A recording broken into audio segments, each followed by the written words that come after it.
Hi friends, welcome back to my channel. ఈరోజు recipe వచ్చి street style chicken pakodi ఎలా చేయాలి ఏంటి అనేది మనం ఈ వీడియోలో చూద్దాము.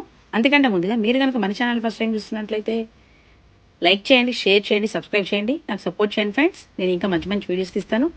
ఇప్పుడు ఎలా చేయాలి ఏంటో చూసేద్దాము. ఇప్పుడు ఇది నేను బోన్లెస్ తీసుకున్నాను. బోను రెండు ఉన్నాయి.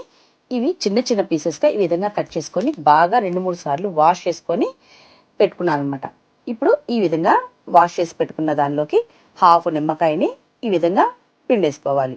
పిండిన తర్వాత రుచికి సరిపడా salt, 2 spoons chilli powder, half spoon పసుపు, 1 స్పూన్ గరం మసాలా, 1 స్పూన్ ధనియాల పౌడర్, 1 స్పూన్ జీలకర్ర పొడి, 1 స్పూన్ జింజర్ గార్లిక్ పేస్ట్, కొద్దిగా కొత్తిమీర, కొద్దిగా పుదీనాకు, ఒక 2-3 స్పూన్స్ కార్న్ఫ్లోరు, ఒక 2-3 స్పూన్స్ బియ్యపిండి. మీకు కావాలి అని అంటే ఇక్కడ ఫుడ్ కలర్ అయితే యాడ్ చేసుకోవచ్చు. నేనైతే యాడ్ చేయట్లేదు. ఈ విధంగా బాగా కలుపుకోవాలి. మధ్య మధ్యలో కొంచెం కొంచెం వాటర్ యాడ్ చేసుకుంటూ మనం ప్రెస్ చేస్తూ మన కార్న్ఫ్లోరు బియ్యపిండి వేసాం కదా, అవి ముక్కలకు పట్టే విధంగా ఈ విధంగా బాగా మిక్స్ చేసి పక్కన పెట్టుకోవాలి.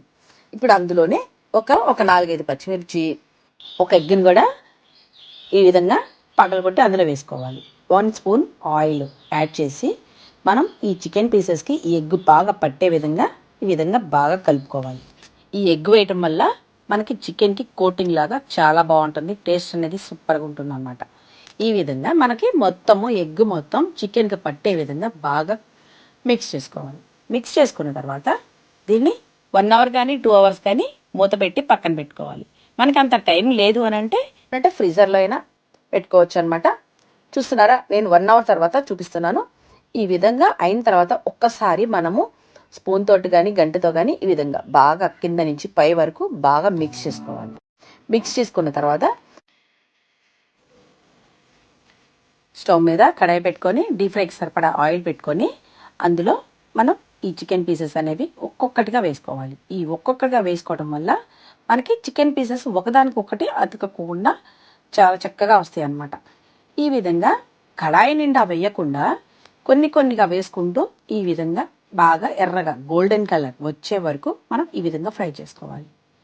చికెన్తో పాటే మనం చిల్లీస్ కూడా వేస్తాం కాబట్టి టేస్ట్ అనేది సూపర్గా వస్తుంది. ఈ విధంగా మనం అన్నీ కూడా గోల్డెన్ కలర్ వచ్చే వరకు ఈ విధంగా ఫ్రై చేసుకోవాలి. చూస్తున్నారు కదా, చక్కగా గోల్డెన్ కలర్లో వచ్చేసినాయి. ఇదే విధంగా మన పీసెస్ మొత్తము కూడా ఫ్రై చేసుకుందాం. ఇవి మన స్ట్రీట్ స్టైల్ బండి మీద పెట్టి అమ్ముతారు చూసారా చికెన్ ఫ్రై అనేది, ఆ విధంగా చాలా టేస్టీగా చాలా బాగుంటుందన్నమాట. మీరు ఈ విధంగా ఎప్పుడైనా ట్రై చేశారా? ట్రై చేయకపోతే ఈసారి ట్రై చేయండి. ట్రై చేసి ఎలా ఉన్నాయో మీరు నాకు కామెంట్ చేయండి. ఎలా ఉంది ఫ్రెండ్స్? మీకు ఈ వీడియో నచ్చిందా? నచ్చినట్లయితే లైక్ చేయండి, షేర్ చేయండి, సబ్స్క్రైబ్ చేయండి, నాకు సపోర్ట్ చేయండి ఫ్రెండ్స్. Thank you friends.